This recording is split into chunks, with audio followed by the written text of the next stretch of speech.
MBBS हो, specialist हो, super specialist हो, बीएमएस हो, बीएचएमएस हो, झोला छाप हो, इन सभी के पास आपको एक चीज कॉमन दिखेगी, वो है स्टेथोस्कोप। और आज मैं आपको इस यंत्र की कहानी सुनाऊंगा। इसके लिए हमें समय में पीछे जाना पड़ेगा, करीब 209 साल पहले। इस कहानी की शुरुआत होती है सन 1816 फ्रांस में।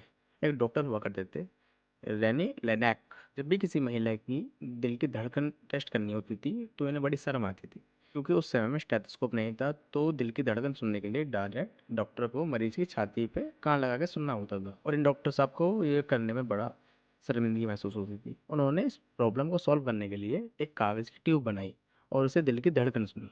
और कमाल की बात तो ये है कि उन्हें आवाज़ और भी ज़्यादा अच्छे और साफ सुनाई दी। और यहीं से जन्म होता है स्टेथोस्कोप का। उस समय स्टेथोस्कोप एक सीधी लकड़ी की बना करती थी। उसके बाद करीब 1851 में ट्यूरो बेयरजी नाम के एक डॉक्टर हैं, जिन्होंने सबसे पहले फ्लेक्सिबल स्टेथोस्कोप बनाई। फिर उसके बाद 20वीं शताब्दी में रोडोल्फ लिटमन ने उनसे और ज़्यादा एडवांस किया, जैसे आजकल हम गले में लेकर घूमते हैं। और फिर इसी के साथ साथ समय गुजरता गया, इसमें और इम्प्रूवमेंट होते गए। और एक फन फैक्ट ये भी है कि इसे ज़्यादा लोग दिखावे के लिए पहनते हैं।